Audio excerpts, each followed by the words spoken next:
লন্ডনে জনাব তারেক রহমান এবং ডক্টর মোহাম্মদ ইউনূসের মধ্যে যে দ্বিপাক্ষিক বৈঠক হয়েছে, সেই বৈঠকের ফলে রাজনৈতিক অঙ্গনের সকল হিসাব লণ্ডভণ্ড হয়ে গিয়েছে।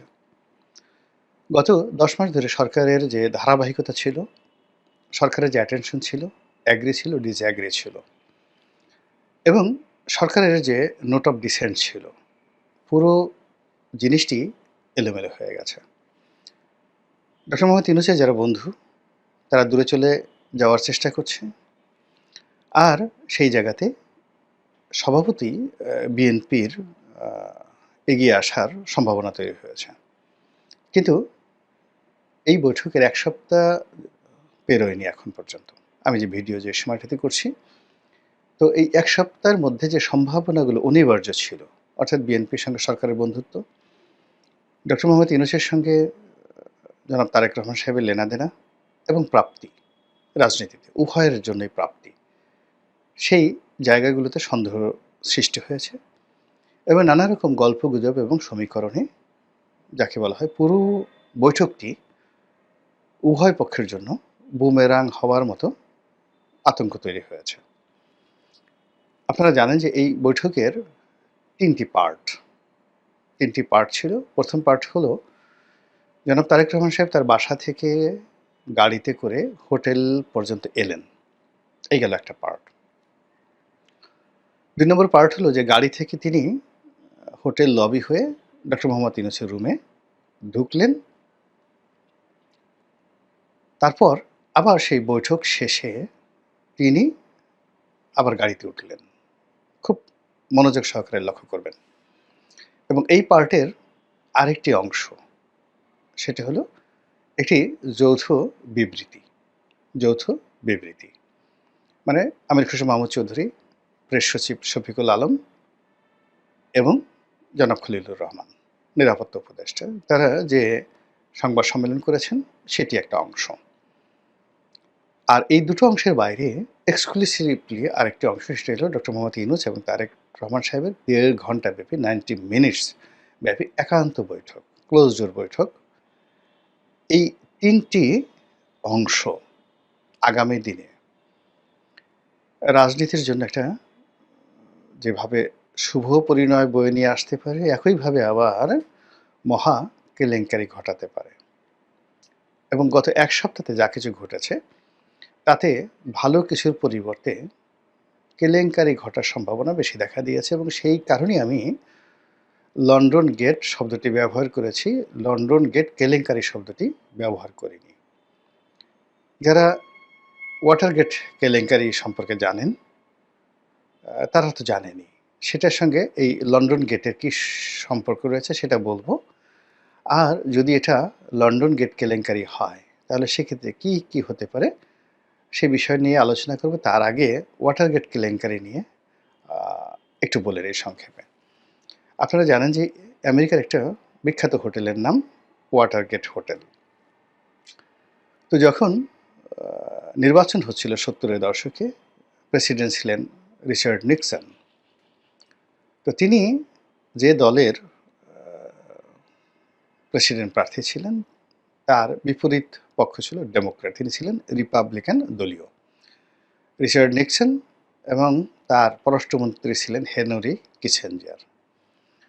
তো ৭০-এর দশকে আপনি চিন্তা করেন যে একেবারে শুরুর দিকে যখন জেনারেল ইলেকশন হচ্ছে, প্রেসিডেন্সিয়াল ইলেকশন হচ্ছে, ঠিক সেই সময়ের ঘটনা। তখন সেই ওয়াটারগেট হোটেলে ডেমোক্র্যাট দলের, অর্থাৎ বিরোধী দলের একটা গোপন বৈঠক হচ্ছিল, একান্ত। তো সেই বৈঠকে রিপাবলিকান দলের লোকজন, আরও স্পষ্ট করে বললে সিআইএ বা সরকারি গোয়েন্দা সংস্থাকে ব্যবহার করে প্রেসিডেন্ট নিক্সন সেখানে গোপনে টেপ রেকর্ডার স্থাপন করেছিলেন এবং তখন ওটাই ছিল সবচেয়ে বড় টেকনোলজি। এখন তো মানে অনেক মাইক্রোচিপ চলে এসছে। একেবারে বলতে গেলে আপনার সকল কর্মকাণ্ড, কথাবার্তা, অডিও এবং ভিডিও করার জন্য একটা ছোট মাইক্রোচিপ, একেবারে ছোট্ট একটা মাইক্রোচিপস বা চিপ আপনি ঠিক আপনি যেখানে আছেন, ধরেন বাংলাদেশের বঙ্গবন্ধু আন্তর্জাতিক সম্মেলন কেন্দ্র, এটা তো অনেক বড়। একটা অডিটোরিয়াম কিংবা ধরেন একটা বড় সিনেমা হল। তো সেখানের যেকোনো কর্নারে একটা ছোট মাইক্রো চিপস মানে আপনি যদি ধরেন আ সেই একটা টেলিফোনের সিমের মতো এরকম একটা সিম আপনি সেট আপ করে দেন। ওটার মাধ্যমেই আপনি সবকিছু কবজা করতে পারবেন। অন্ততপক্ষে কয়েক ঘন্টার আ অডিও এবং ভিডিও। এই টেকনোলজিটা এখন এই পর্যায়ে চলে আসছে। এখন চিন্তা করুন যে ছোট একটা চিপ, একেবারে চিপ। এটা তো আমি মাইক্রোচিপ বললাম আ মোবাইল ফোনের, এটা অনেক বড়। মোবাইল ফোনের এটা মাইক্রোচিপ না। মাইক্রোচিপ বলতে এরকম আরো অনেক ক্ষুদ্র রয়েছে যেগুলো একটা মোবাইল সিমের সেটাও ছোট হতে পারে। আরো ছোট হতে পারে। আ অকল্পনীয়। এই টেকনোলজি আমাদের বাংলাদেশেই এখন আছে, এভেইলেবল। আপনি এটা গুলিস্তানেও পাবেন। গুলিস্তানে পাবেন। তো যা হোক যেটা বলছিলাম। তো এরকম আ তখন মাইক্রোচিপ ছিল না। তখন সেটা ছিল টেপ রেকর্ডার।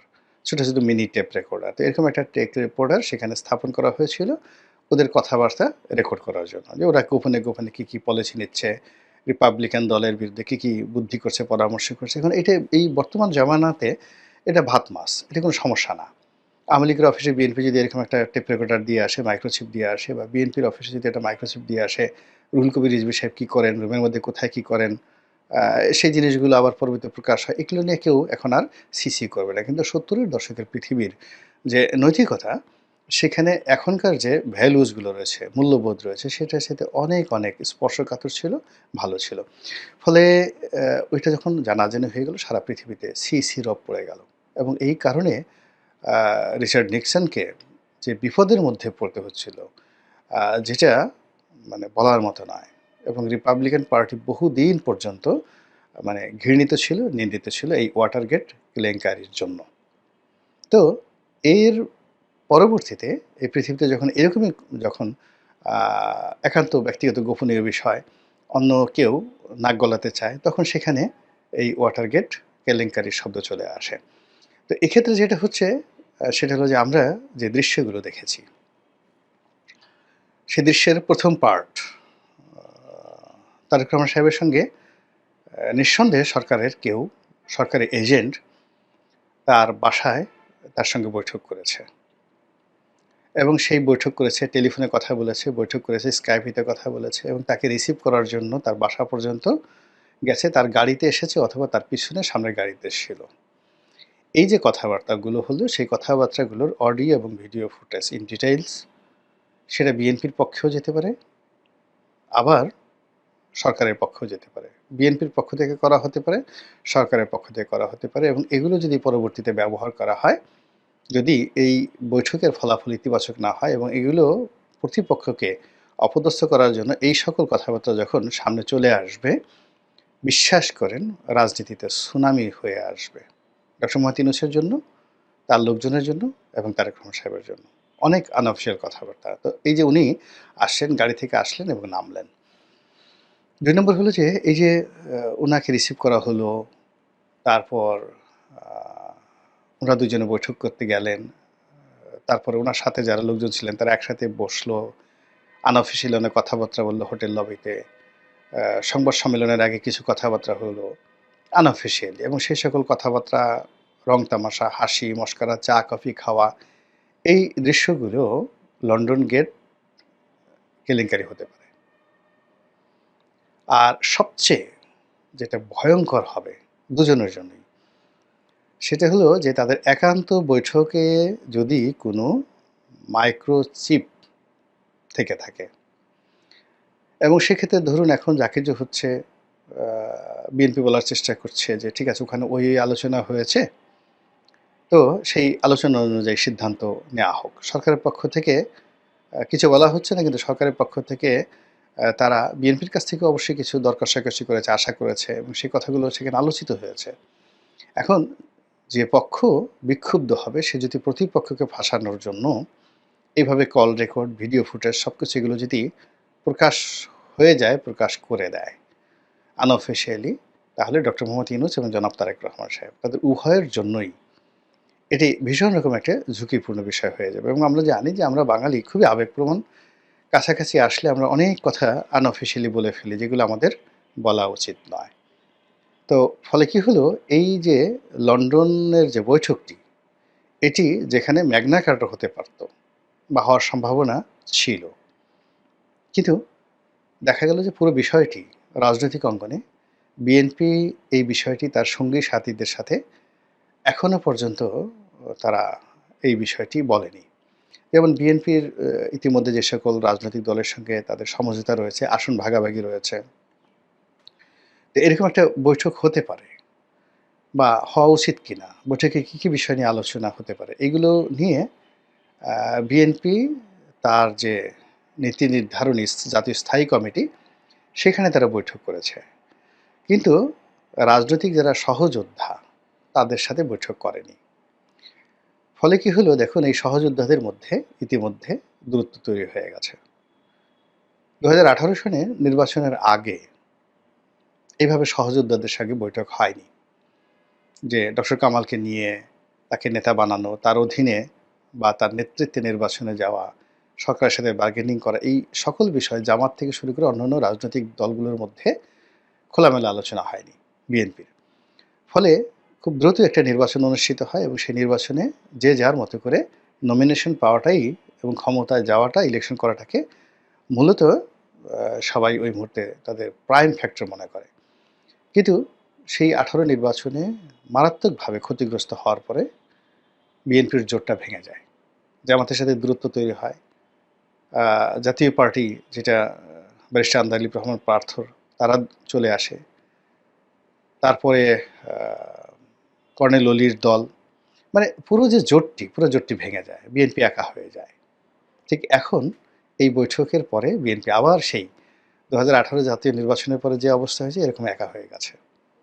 এখন বিএনপির যারা লোকজন, তার সাথে তারা সুর মিলিয়ে কথা বলেছিল, ডিসেম্বর মাসে নির্বাচন চেয়েছিল, ডক্টর মোহাম্মদ ইউনূসের বিরাগ ভোজন হয়েছিল, এখন তারা হায় হায় করছে যে আমরা কী করলাম, বিএনপির জন্য আমরা এত কিছু করলাম, সেই বিএনপি আমদুদদের মতো ডক্টর মোহাম্মদ ইউনূসের সঙ্গে মিশে গেল, আমাদের সঙ্গে একবার জিজ্ঞাসাও করলো না।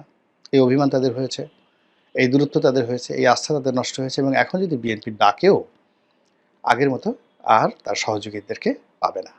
এই গেল বিএনপির দিকে। ঠিক একই অবস্থায় কিন্তু ডক্টর মোহাম্মদ ইউনূসের সঙ্গে জামাত, এনসিপি, অন্যান্য দলের হয়েছে। এরকম একটা বৈঠক হতে পারে বা হওয়া উচিত। এই বিষয়টি নিয়ে যাওয়ার আগে ওনার খোলামেলা আলোচনা করা উচিত ছিল। রাজনীতিতে আসলে ট্রান্সপারেন্সির চেয়ে বড় কিছু নাই, পরামর্শের চেয়ে বড় কিছু নাই। আর রাজনীতির সবচেয়ে ভয়াবহ বিপদ হলো সকালের কাজ বিকেলে করা আর বিকেলের কাজ সকালে করা। Too early is too dangerous, too late is too much dangerous. এখানে সঠিক সময় সঠিক কাজটি করতে হবে। এখন ডক্টর মোহাম্মদ ইউনূস ওখান থেকে বৈঠক করে এসেছেন, কি বলেছেন না বলেছেন উনি ভালো জানেন, ওনার আল্লাহ ভালো জানেন। কিন্তু ওনার যারা সহযোগী, তাদেরকে তিনি হাত নেড়ে হাসি মুখে যতই রকম তিনি তাদেরকে কনভিন্সিং কথা বলেন, মার্কেটিং ওরিয়েন্টেড কথাবার্তা বলেন, কোনো লাভ হবে না। তার বিশ্বাসযোগ্যতা তার সহযোদ্ধাদের সাথে চলে গেছে। আর যখন সবকুল হারাবেন সবাই, মানে বিএনপি তার আপনজনদেরকে হারালো এবং ডক্টর মোহাম্মদ ইউনূসের কাছ থেকেও সেই কাঙ্ক্ষিত কোঅপারেশন পেল না। আবার ডক্টর মোহাম্মদ ইউনূস তার বন্ধুদের হারালেন, কিন্তু তার সঙ্গে সঙ্গে তিনি বিএনপির কাছ থেকে কোঅপারেশন পেলেন না। তখন এই যে এই নেগোসিয়েশনের সঙ্গে যে বিভিন্ন পক্ষ ছিল, এর সঙ্গে তো অবশ্যই রাষ্ট্রীয় গোয়েন্দা সংস্থা আছে, এর সঙ্গে বিদেশি গোয়েন্দা সংস্থা আসছে, এর সঙ্গে তৃতীয় দেশের যাকে বলা হয় বা চতুর্থ দেশের প্রতিনিধিরা আছে। এই বৈঠকটা এমনি এমনি হয়নি। এবং সেই যে বৈঠকের যে আলাপ আলোচনা, সেইগুলো কাদা ছোড়াছুড়ি শুরু হবে এবং সেগুলো সামনে চলে আসবে। তখন সেটাকে আপনি কী বলবেন? London Magna কার্টা? লন্ডন গেট কেলেঙ্কারি? নাকি লন্ডন বৈঠকের লন্ডভন্ড? এটি সময় আসলেই বুঝতে পারবেন।